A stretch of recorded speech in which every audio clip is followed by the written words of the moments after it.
अगर पाकिस्तान के अंदर कोई सियासी शख्सियत जो मुज़ाहमत की सियासत करना जानती है ना, वो सिर्फ दो नाम है। पहला इमरान खान साहब और दूसरा मरियम नवाज साहबा। कि मैं बेनज़ीर इनकम सपोर्ट प्रोग्राम के तहत पैसे नहीं दूंगी, मैं अपना कोई अलहदा नया शफाफ सिस्टम लेके आऊंगी। इस सैलाब के दिनों में जो सबसे ज्यादा नुकसान हुआ है वो किसानों को हुआ है। किसानों मैंने हिम्मत करके उस वडेरे से पूछ लिया, सर हमारे गाँव में बिजली नहीं है, गरीबों की खातिर पैसा जारी किया जाता है गवर्नमेंट के फंड से, ये उस पैसे से भी पैसा खा रहे होता हुआ है। और अगर वहाँ नहरें निकाल दी जाएं तो जो वैरान रकबा है उसके भी आबपाशी मुमकिन हो पाएगी।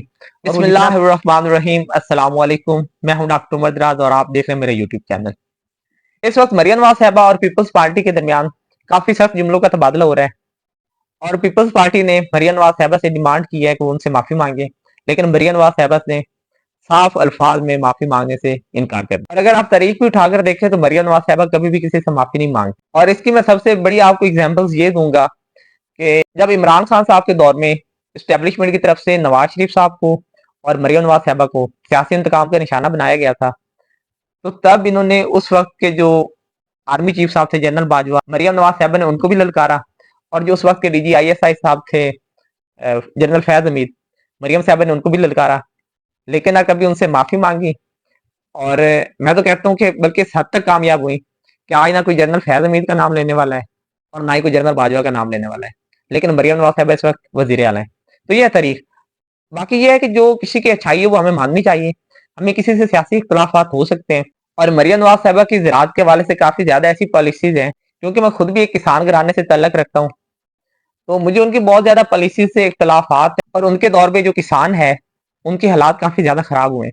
लेकिन कम अज कम जो किसी इंसान की खूबी है वो हमें तस्लीम करनी चाहिए। उनकी ये खूबी है तो वो कभी किसी से डरती नहीं है, कभी किसी से माफी नहीं मांगती, ये उनकी खूबी है। अच्छा, अब ज्यादातर लोग ये सवाल करते हैं कि आखिर इन दोनों के दरमियान मामला क्या चल रहे हैं, ये पीपल्स पार्टी और मरियम नवाज के दरमियान हालात कशीदा क्यों हैं। ये बड़ा दिलचस्प मामला है। जब पंजाब के अंदर सैलाब आया है तो बहुत ज्यादा तबाही हुई है पंजाब के अंदर।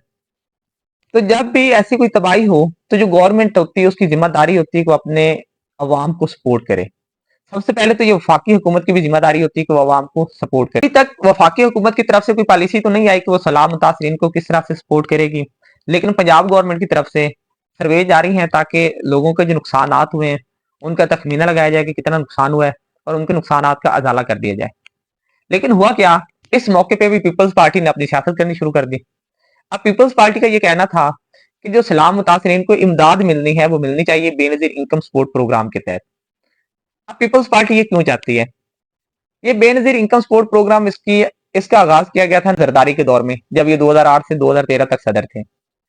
अब ये जो बेनजीर इनकम सपोर्ट प्रोग्राम है ये ज्यादातर क्योंकि उन लोगों तक पहुंच रहे हैं जो बेचारे गरीब हैं और उनका तालीम वो इतने ज्यादा तालीम याफ्ता भी नहीं है। अब वो लोग ये समझते हैं कि उनको ये जो फंडिंग हो रही है या उनको जो गवर्नमेंट की तरफ से जो पैसा आ रहा है, वो ये समझते हैं कि शायद हमें बेनजीर के किसी अकाउंट से पैसा आ रहा है। उनको ये नहीं मालूम कि ये जो पैसा आ रहा है वो गवर्नमेंट के फंड से आ रहा है, ये अवाम के टैक्स से आ रहा है पैसा, लेकिन वो यही समझते हैं कि ये पैसा हमें बेनजीर के किसी पर्सनल अकाउंट से आ रहा है। और इस चीज का फायदा हमेशा पीपल्स पार्टी को पहुंचता है। पीपल्स पार्टी का ये ख्याल था कि जब गवर्नमेंट उनको बेनजीर इनकम सपोर्ट प्रोग्राम के तहत पैसे देगी तो वो दोबारा एक कार्ड इस्तेमाल करेगी कि देखें आज भी बेनजीर आपकी मदद के लिए आपके साथ है, पीपल्स पार्टी आज भी हरदम आपके साथ है। लेकिन क्योंकि जो दूसरी सियासी पार्टियां हैं वो भी इन मामला को बहुत बेहतर तरीके से समझती हैं, एक सियासी पार्टी किसी भी सूरत हाल में दूसरी सियासी पार्टी को फायदा नहीं देना चाहती।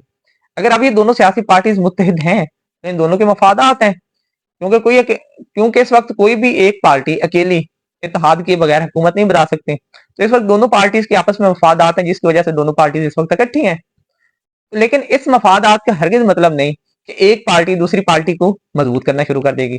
हर पार्टी हमेशा अपने मफादात को तरजीह देती है। तो अब ये जो मामला आते हैं इनसे हर पार्टी, अच्छा एक बात और भी ज़हन नशीन रखें, ये जो बेनजीर इनकम सपोर्ट प्रोग्राम चलाया गया था ये बाद में जब नवाज शरीफ साहब की हुकूमत आई थी तो नवाज शरीफ साहब ने भी ये बेनजीर इनकम सपोर्ट प्रोग्राम को जारी रखा था। उसके बाद इमरान खान साहब ने ये बेनजीर इनकम सपोर्ट प्रोग्राम को जारी रखा था और साथ उन्होंने वो अलहदा प्रोग्राम भी जारी किया था, एहसास प्रोग्राम, क्योंकि उनके मुताबिक बेनजीर इनकम सपोर्ट प्रोग्राम में कई ऐसे लोगों के नाम शामिल थे जो डिजर्व ही नहीं करते थे। और बल्कि जब उनके दौर में वो छांटी की गई थी तो कई नाम ऐसे निकले थे जो लोग खुद बड़े बड़े ऑफिसर्स थे और लेकिन वो भी बेनजीर इनकम सपोर्ट प्रोग्राम से पैसे ले रहे थे। तो इसलिए इस सूरत हाल सारी से बचने के लिए मरियम नवाज ने फैसला किया कि वो बेनजीर इनकम सपोर्ट प्रोग्राम के तहत पैसे नहीं देंगी लोगों को और वो कोशिश करेंगी कोई आजादाना फंड स्कैम करें और वो लोगों को एक साफ शफाफ तरीके से फंड पहुंचाएं, ताकि जिससे लोगों को, जिन लोगों का भी नुकसान हुआ है, उन तमाम लोगों को नुकसान को पूरा किया जा सके। क्योंकि जाहिर बात है, बेनजीर इनकम सपोर्ट प्रोग्राम से तो सिर्फ वो पैसे ले रहे थे लोग जो ज्यादातर गरीब लोग हैं। अब ठीक है, उनका भी नुकसान हुआ है, लेकिन इस सैलाब के दिनों में और भी बड़े घरों का नुकसान हुआ है। मतलब जितने भी सैलाब के जद में, तो वहां सिर्फ गरीब लोगों के घर तो जद में नहीं आए, वहां तो बड़े बड़े अमीर, कुछ लोग सारी जिंदगी की जमा पूंजी लगा के, मतलब ये अमीर लोगों को तो इस चीज का एहसास नहीं है कि घर कैसे बनते हैं। अगर कभी आप किसी मिडिल क्लास बंदे के पास बैठे या किसी गरीब बंदे के पास बैठे, तो आपको अंदाजा होगा कि उनकी सारी जिंदगी की जमा पूंजी लग जाती है घर बनाने में, तो उन लोगों को भी नुकसान हुए हैं। और इस सैलाब के दिनों में जो सबसे ज्यादा नुकसान हुआ है वो किसानों का हुआ है। किसानों की फसलें डूब गई हैं। अब कोई किसान भी बेनजीर इनकम सपोर्ट प्रोग्राम का तो हिस्सा नहीं है। अब अगर आपने लोगों को बेनजीर इनकम सपोर्ट प्रोग्राम के तहत ही पैसे देने हैं, तो फिर तो ये बहुत बड़ी जाती होगी। जिन लोगों के असल नुकसानात हुए हैं, शायद उनका अजाला भी ना हो। और जो करप्ट किस्म के ऑफिसर्स हैं, नाहिल किस्म के लोग, और जो घटिया किस्म के लोग हैं, जो डिजर्व भी नहीं करते और जानबूझ के अपना नाम ऐसी स्कीमों में लिखवा देते हैं ताकि जितने भी पैसे आए हम उनसे फायदा उठा सकें। और मैं पहली बार शायद ये डायरेक्ट लफ्ज इस्तेमाल कर रहा हूँ, घटिया किस्म के लोग सोशल मीडिया पे। वो वाकया ही घटिया किस्म के लोग हैं जो करप्शन में मुलवस हैं, जो करप्शन करते हैं। और इतने बेहिस और बेजमीर लोग ये होते हैं कि जो गरीबों की खातिर पैसा जारी किया जाता है गवर्नमेंट के फंड से, ये उस पैसे से भी पैसा खा रहे होते हैं। और हत्ता के कुछ ऐसे लोग जिन्होंने एहसास प्रोग्राम के तहत भी पैसे लिए और जो बेनजीर इनकम सपोर्ट प्रोग्राम का भी हिस्सा है, उनमें से कुछ लोगों ने ये बताया कि जो लोग हमें पैसे देते हैं, मतलब जो ऑफिसर्स बैठ जिन्होंने पैसे आगे तकसीम करने होते हैं, वो जब हमें अगर फॉर एग्जाम्पल 10,000 देना है ना, वो 1,000 पे उसमें से काट लेते हैं, 9,000 देंगे अगले बंदे को। यकीन करें कि वो बंदा किस हद तक घटिया होगा कि जो गरीबों के पैसे से भी पैसा खा रहा होगा। इंतहाई घटिया किस्म के लोग होते हैं। और मादरत के साथ मेरे पास इससे कोई ज्यादा शायस्ता अल्फाज नहीं उन लोगों के लिए जो करप्शन में मुलविस हैं। अच्छा, अब ये रहा सारा मामला कि इधर से मरियम नवाज बजिद थी कि मैं बेनजीर इनकम सपोर्ट प्रोग्राम के तहत पैसे नहीं दूंगी, मैं अपना कोई अलहदा नया शफाफ सिस्टम लेके आऊंगी। जबकि दूसरी तरफ पीपल्स पार्टी की डिमांड थी कि मरियम नवाज साहबा इस प्रोग्राम के तहत पैसे दें। आई की जो दूसरी वजह है वो ये है कि जैसे कि आपने 5-6 महीने पहले वो सुना था कि जो हमारी पंजाब गवर्नमेंट वो चौलिस्तान में चंद नहरें निकालना चाहती है, ताकि जो चौलिस्तान के जितना भी रकबा है जिस वक्त पानी ना होने की वजह से वैरान पड़ा हुआ है, और अगर वहां नहरें निकाल दी जाएं तो वो जो वैरान रकबा है उसकी भी आबपाशी मुमकिन हो पाएगी, और वो जितना भी वैरान रकबा पड़ा हुआ है वो सारा आबाद हो जाएगा। ठीक हो गया। और दूसरा, क्योंकि जो हमारा ज्यादातर पानी होता है, वैसे तो पाकिस्तान के पास दुनिया का बेहतरीन नहरी निजाम ऑलरेडी मौजूद है, लेकिन इसको अब मतलब मजीद बेहतर, वक्त के साथ साथ मजीद बेहतर करने की जरूरत है। तो अगर ये मजीद नहरें बन जाएं, तो जो हमारा इतना पानी हर साल जाया होके आखिर पे जाके बहीरा अरब में गिर जाता है, तो कम से कम जब हम नहरें निकालेंगे और हम अपने इन इलाकों को सैराब करेंगे और हमारी ये जमीनें आबाद होना शुरू हो जाएंगी, तो ये बड़ा अच्छा फैसला है। लेकिन जो सिंध गवर्नमेंट है वो इसकी मुखालफत कर रही है। सिंध वाले समझते हैं कि अगर ये पंजाब नहरें निकालेगा तो जो सिंध के हिस्से का पानी है वो भी पंजाब का। लेकिन हकीकत इसके बरक्स है। जो सिंधी लोगों के हकूक हैं, वो ये जो वडेरे हैं सिंधियों के, वो ठीक तरह से उनके हकूक की तर्जुमानी नहीं करते। बल्कि मैं एक बार पाकिस्तान अफेयर्स की क्लास पढ़ा रहा था और मेरी क्लास में एक स्टूडेंट बैठा हुआ सिंध से आया था, तो उसने मुझे बताया कि सर एक बार हमारे गांव में वडेरा आया, तो क्योंकि मैं थोड़ा सा पढ़ा लिखा था, तो क्योंकि मैं जवान था और जैसे हम वो हकूक की बात पढ़ते हैं, तो मैंने हिम्मत करके उस वडेरे से पूछ लिया कि सर हमारे गाँव में बिजली नहीं है, तो हमारे गाँव में बिजली कब आएगी।